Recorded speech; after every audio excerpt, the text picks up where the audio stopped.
Good morning everyone, welcome है आपका class 12th में कॉमर्स सब्जेक्ट अकाउंटेंसी सब्जेक्ट पढ़ रहे हैं। चैप्टर हमारा 10th analysis of financial statement.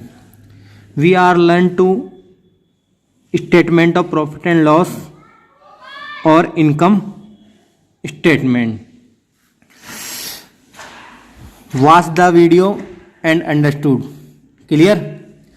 आज हम इनकम स्टेटमेंट या statement of profit and loss के बारे में डिटेल से पढ़ेंगे। जो भी डाउट्स हैं सारे डाउट्स क्लियर किए जाएंगे। ध्यान देना, जो हम फाइनेंशियल स्टेटमेंट को पढ़ रहे हैं, एनालिसिस ऑफ फाइनेंशियल स्टेटमेंट, हम आपको क्लियर कर देते हैं। अकाउंट 2 मेंटेन हो रहे थे यहाँ पे, balance sheet and income statement और statement of profit and loss. Balance sheet से रिलेटेड आपको फॉर्मेट अच्छी तरीके से क्लियर कर दिया है और साथ ही साथ इससे रिलेटेड न्यूमेरिकल क्वेश्चन को भी क्लियर किया है। अब हम चलते हैं इनकम स्टेटमेंट में या statement of profit and loss का जो एक बार ओवरव्यू दिखाएंगे कि क्या क्या इसमें फॉर्मेट में इंक्लूड किया जाएगा। तो ध्यान से देखें और समझें। टॉपिक है आज statement of profit and loss या इनकम स्टेटमेंट। क्लियर। अब जब इस टॉपिक को हम पढ़ रहे हैं तो ध्यान देना, इनकम स्टेटमेंट या प्रॉफिट एंड लॉस स्टेटमेंट से रिलेटेड जो भी आइटम है, ट्रांजैक्शन है, उनको यहाँ पे राइट किया जाएगा। क्लियर। एक इसका फॉर्मेट क्लियर किया जा रहा है। फॉर्मेट ध्यान देना, एक रफली बताया जा रहा है एक बार फॉर्मेट, तो फिर इसको फेयरली एक्सप्लेन अच्छी तरीके से किया जाएगा। बट एक रफली कर लेते हैं कि इनकम स्टेटमेंट में किस किस को काउंट किया जाएगा और किस किस को काउंट नहीं किया जाएगा। क्लियर। तो ध्यान देना, फर्स्ट ऑफ ऑल हमारा यहाँ पे इनकम स्टेटमेंट राइट किया जाएगा। Income statement. क्लियर।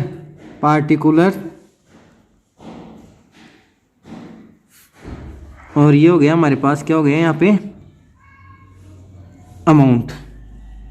अब ध्यान देना, इसमें एक बार रफली हम यहाँ पे मेंशन करते हैं कि क्या क्या यहाँ पे राइट किया जाएगा। तो ध्यान देना, नंबरिंग भी लगाते जाएंगे अपन। फर्स्ट नंबर पे हमारे पास आएगा यहाँ पे इनकम स्टेटमेंट है। सेल और परचेज से रिलेटेड जो आइटम है, ट्रेडिंग अकाउंट से रिलेटेड जो आइटम थे उनको, और प्रॉफिट एंड लॉस में जो रिलेटेड आइटम थे उनको यहाँ पे मेंशन किया जाएगा। तो फर्स्ट ऑफ ऑल हम यहाँ लिखेंगे revenue from operation. Revenue from operation यानी सेल्स को यहाँ पे राइट किया जाएगा। Clear. Revenue from operation. Second point में डाला जाएगा हमारे पास यहाँ पे अदर इनकम। अदर इनकम किसको डाला जाएगा?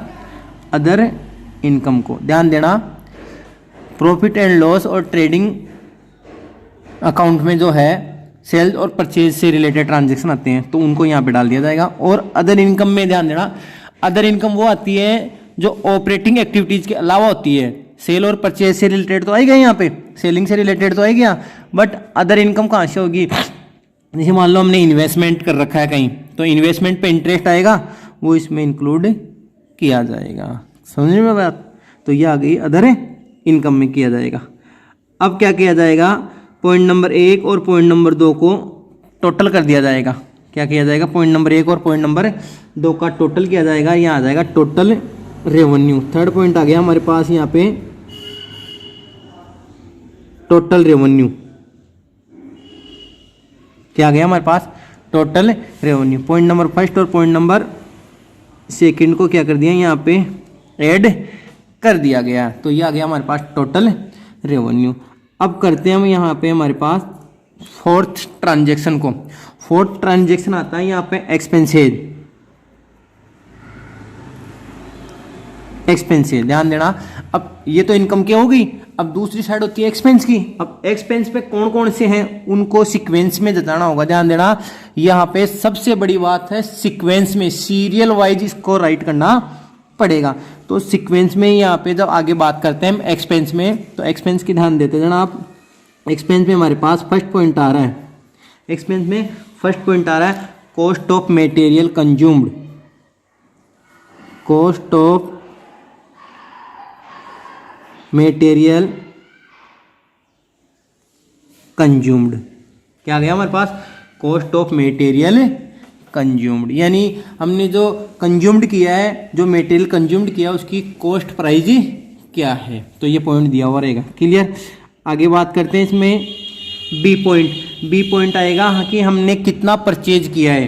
तो परचेज करेंगे तो पेमेंट होगा ही, एक्सपेंस होगा, तो यह आ जाएगा purchase of stock in trade.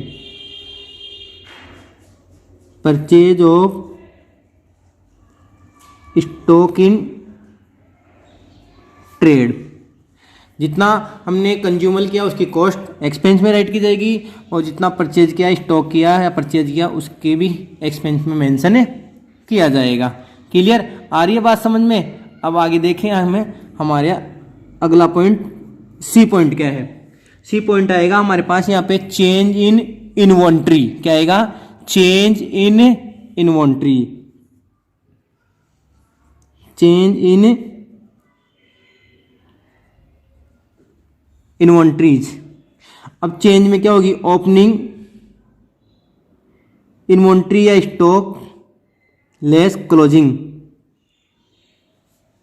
Inventory या स्टॉक। क्लियर। फर्स्ट पॉइंट है cost of material consumed, second इसमें है purchase of stock in trade, और थर्ड पॉइंट क्या हो गया इसमें, चेंज इन इन्वेंट्री। क्लियर। अगला पॉइंट चलता है इसमें डी। डी पॉइंट जो है ना, हम जो हमारे एम्प्लॉय है उनको बेनिफिट देंगे, यानी सैलरी हो गई, एडवर्टाइजमेंट हो गया, रिफ्रेशमेंट हो गया, ठीक है, वो किसके लिए, एम्प्लॉय के लिए, तो उसको नाम दिया जाएगा एम्प्लॉय बेनिफिट एक्सपेंसेज। एम्प्लॉयज जो भी हैं बेनिफिट एक्सपेंसेज, वो सारे जो एम्प्लॉय से रिलेटेड है वो यहाँ पे इसमें राइट कर दिए जाएंगे। क्लियर। अब इसके बाद में जो एम्प्लॉय से बेनिफिट एक्सपेंस के बाद में आते हैं हमारे पास अगला पॉइंट है ई, फाइनेंस कॉस्ट। Finance cost. अब फाइनेंस कॉस्ट में या फाइनेंस एक्सपेंस में किसको राइट किया जाएगा, ध्यान से देखना, समझने की कोशिश करना।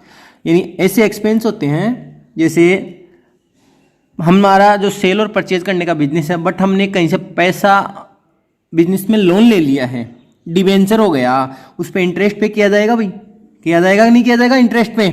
तो वो जो इंटरेस्ट पे किया जा रहा है तो वो फाइनेंस से रिलेटेड है, पैसे से रिलेटेड है। तो यहाँ पे interest on investment, interest on investment क्या, interest on debenture, interest on loan, यहाँ पे राइट किया जाएगा फाइनेंस कॉस्ट में।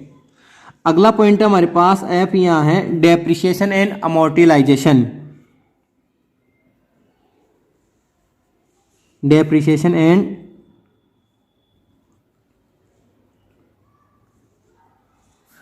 अमोर्टाइजेशन, ध्यान देना।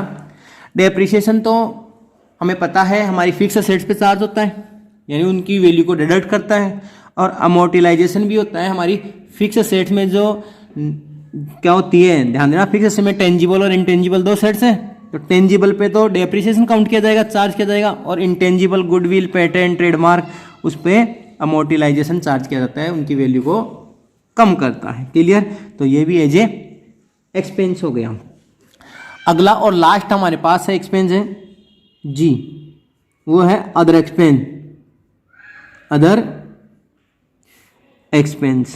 क्लियर। अदर एक्सपेंस हो गया है यहाँ पे। अदर एक्सपेंस में कोई भी एक्सपेंस हो सकते हैं, एडवर्टाइजमेंट का अलग से, एम्प्लॉय का नहीं, अलग से एक्सपेंस हो गया, टैक्स का हो गया, सैलरी का हो गया, टैक्स नहीं है भाई, टैक्स दूसरा है यहाँ पे, सैलरी का हो गया, जो भी एक्सपेंस आएंगे अदर एक्सपेंस उसको यहाँ पे काउंट किया जाएगा। That's clear. अब यहाँ पे जो एक्सपेंस का कहते हैं हमने cost of material consumed, purchase of stock in trade, change in inventory, employ benefit expense, finance cost, depreciation and amortisation and other expense. अब इनका क्या कर दिया जाएगा यहाँ पे टोटल एक्सपेंसेस कर दिया जाएगा कि कितना टोटल हुआ है। सिर्फ एक्सपेंस को टोटल किया जाएगा यहाँ पे, एक्सपेंस को क्या कर दिया यहाँ पे टोटल कर दिया गया। तो ये फोर्थ पॉइंट यहाँ पे हमारे पास फाइंड आउट हो गया। क्लियर। अब बात करते हैं हम यहाँ पे फिफ्थ पॉइंट की, ध्यान देना। क्यों फोर्थ पॉइंट चल रहा है, फिफ्थ पॉइंट टोटल रेवेन्यू में से, ध्यान देना, टोटल रेवेन्यू में से टोटल एक्सपेंस को क्या कर दिया जाएगा, लेस कर दिया जाएगा। उस पॉइंट का नाम आएगा NPBT, net profit before tax, NPBT। ये आ गया हमारे पास, ध्यान देना, नेट प्रॉफिट बिफोर टैक्स। यहाँ पे आ गया हमारे पास थर्ड पॉइंट में से किसको लेस कर दिया हमने, फोर्थ पॉइंट को लेस कर दिया है। तो ये हमारे पास आ गया fifth point, net profit before tax, NPBT। इसको हमने क्या कर लिया है यहाँ पे फाइंड आउट कर लिया है। That's clear. अब बात चलते हैं हमारे आगे कि NPBT के बाद में क्या है हमारे पास, जो टैक्स है उसको लेस किया जाएगा।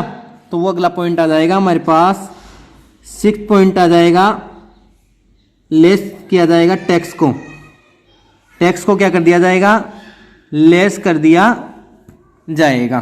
टैक्स को लेस किया जाएगा किस में से, नेट प्रॉफिट बिफोर टैक्स में से। जितना टैक्स लेस किया जाएगा वो हमारे पास आ जाएगा net profit after tax. Seventh point आ जाएगा हमारे पास, net profit after tax, NPAT। Clear. तो यहाँ तक हमारे पास ये ओवरव्यू दिया हुआ है। वापस देखना एक बार ओवरव्यू को किस प्रकार से दिया हुआ है। इनकम स्टेटमेंट को आप सीक्वेंस में लर्न करेंगे। सीक्वेंस में अगर नहीं लर्न किया, नहीं राइट किया तो क्वेश्चन रॉन्ग हो जाएगा। सॉल्यूशन के आंसर मिलेंगे बट जिसका जो प्रोसेसिंग है वो रॉन्ग हो जाएगी यहाँ पे, और वो यहाँ पे आपके मार्क्स डिडक्ट हो जाएंगे। ध्यान देना। फर्स्ट आ रहा हमारे पास रेवेन्यू फ्रॉम ऑपरेशन या sales. Next other income, sales के अलावा जो इनकम आ रही है वो यहाँ राइट कर ली जाएगी। दोनों को ऐड कर दिया जाएगा, फर्स्ट और सेकंड पॉइंट को। टोटल रेवेन्यू आ गई। फोर्थ पॉइंट है हमारे पास एक्सपेंस। तो एक्सपेंस की ये सीक्वेंस है, इस सीक्वेंस में ही हमें यहाँ पे इसको राइट किया जाएगा। फर्स्ट सीक्वेंस आ रही है हमारे पास cost of material consume. Next हमारे पास purchase of stock in trade. अगली है चेंज इन इन्वेंट्री। फिर आ रही है हमारी चेंज इन इन्वेंट्री में ओपनिंग स्टॉक और क्लोजिंग स्टॉक को लेस करने के बाद जो बचेगा वो चेंज इन इन्वेंट्री, या तो प्लस में हो जाएगा या माइनस में हो जाएगा। फिर आगे हमारे पास आ रही है एम्प्लॉय बेनिफिट एक्सपेंस। जितना एम्प्लॉय को बेनिफिट दिया जाएगा उसको यहाँ पे मेंशन कर दिया जाएगा। ठीक है। फाइनेंशियल कॉस्ट, फाइनेंशियल कॉस्ट के बाद में हमारे पास है डेप्रिसिएशन एंड अमोर्टाइजेशन, और लास्ट में हमारे पास जो एक्सपेंस आएगा उसको बोला जाएगा other expense. Clear. In total expense को यहाँ पे टोटल कर दिया जाएगा, और जितनी हमारे पास टोटल इनकम थी, रेवेन्यू थी, उसमें से टोटल एक्सपेंस को लेस कर दिया जाएगा। तो लेस करने के बाद जो पॉइंट आ जाएगा उसको बोला जाएगा net profit after, net profit before tax, NPBT। Point number third में से पॉइंट नंबर जो फोर्थ था टोटल एक्सपेंस, उसको डिडक्ट कर दिया जाएगा। तो ये आ जाएगा हमारे पास net profit before tax. NPBT में से टैक्स को लेस कर दिया जाएगा तो आ जाएगा net profit after tax. That's clear. ये एक ओवरव्यू था इनकम स्टेटमेंट का या statement of profit and loss का।